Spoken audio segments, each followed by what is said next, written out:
The oldest distillery in America, Jack Daniel's set the bar for Tennessee whiskey. Old Number 7 started as a World's Fair gold medal winner. 150 years later, it still has icon status. You could remove the label from the bottle and people would still be able to look at it and say, that's a Jack Daniel's bottle.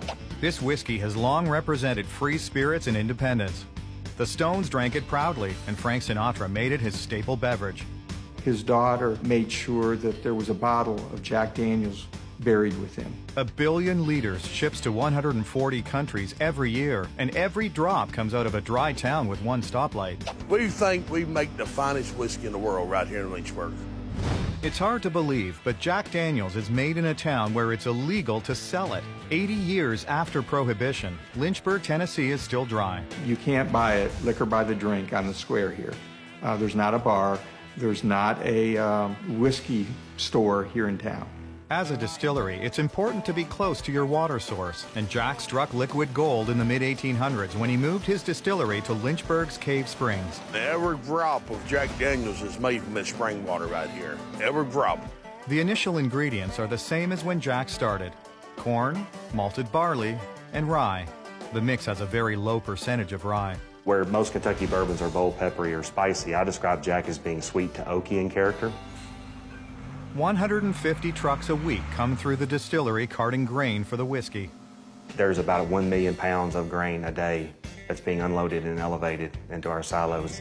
Jack Daniel's is a sour mash whiskey, which means that some of the spent grains from previous batches are used to start fermentation on a new batch. What that means is basically that you recycle some of your distillate.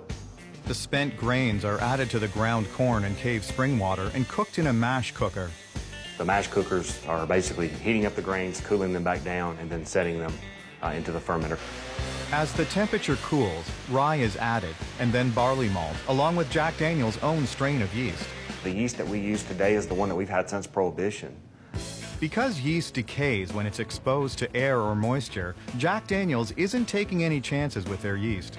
We do keep the yeast cultures, in cryogenic storage as a backup measure. The yeast in the mash will sit in the fermenting tanks for 4 to 6 days. Okay, this fermenter was set approximately 3 hours ago. You can see how this one is starting to actively bubble. After several hours, the yeast really gets rolling, not from heat, but from the yeast acting on the water and grains. It takes each one of those molecules and splits it kind of 50-50 between a CO2 molecule and an ethanol molecule, or whiskey. After the yeast has done its work, a liquid with about a 12% alcohol content is transferred to a copper still for distillation. What you're doing inside a distillation column is just taking advantage of the fact that alcohol will become a vapor. At the right temperature, alcohol will turn to vapor, but the excess water will remain liquid. You want to be hot enough that you can vaporize the alcohol, but not so hot that you're also making steam from the water. The vaporized alcohol is transferred and cooled back into a liquid. This time, the alcohol content is at a full 140 proof. And then all you're going to do is collect that off into your condenser.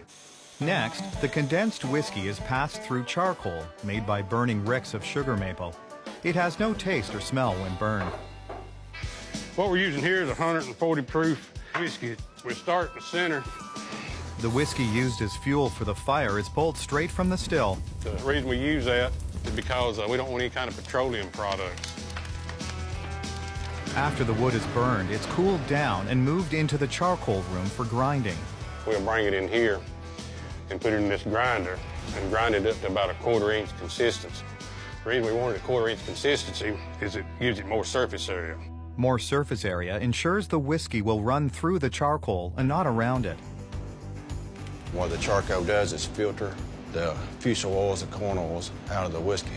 When it goes out the bottom of this 10 foot of this charcoal is 140 proof Jack Daniel's Tennessee whiskey. The vats are made of white oak. The charcoal is changed out at least every 6 months. It takes 4 to 5 days before the whiskey for it to go from the top to the bottom. What separates this Tennessee whiskey from bourbon is that bourbon doesn't undergo charcoal mellowing. A bourbon goes from the still to the barrel to the warehouse. Tennessee whiskey goes from the still through the charcoal, the barrel, and then the warehouse. And you know, too, what makes Jack Daniel's so unique too, we do make our own barrels too, Like the vats, the barrels are made of American white oak. They're constructed at a cooperage in Louisville, Kentucky. The barrels are formed from cut and planed wood. The wood is steamed so it's pliable, then it's shaped. Just like bourbon, Jack Daniel's, which is a Tennessee whiskey, must be aged in a new charred white oak barrel. The whiskey's color and a lot of its flavor comes from the barrels themselves.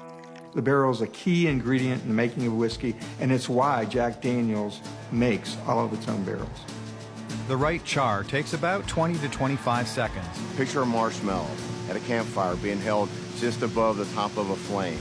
Slowly it starts to turn brown. Slowly the sugar and flavors and the color changes on the surface of the marshmallow.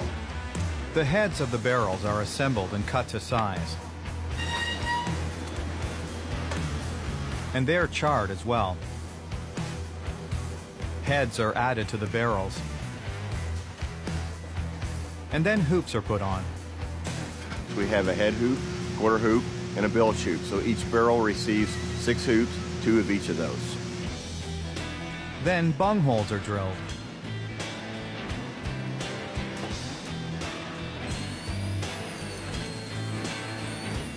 Once a barrel makes it onto the truck bound for Lynchburg, it'll be filled with whiskey within a week before the wood starts to dry out and shrink. I'm gonna start with this one here. I spot the bung hole up. I took the filler lance in the bung hole and start the whiskey flow. Each barrel holds about 56 gallons, and it takes about a minute to fill. Now take a wooden bung, place over the hole. With one hit, you put the bung in the barrel. The barrels will sit for 4 to 7 years to age before being bottled. You know, you can taste some of the charred in it from the barrel, some of the vanilla taste from the barrel. So, you know, it's a very unique whiskey. Jack Daniel's Old No. 7 has been made the same way for 150 years. And for connoisseurs around the world, they wouldn't want it any other way. All those things Jack Daniel's did and dictated that we do, and we still do it today. What we do differently today is we just do all of that a lot better.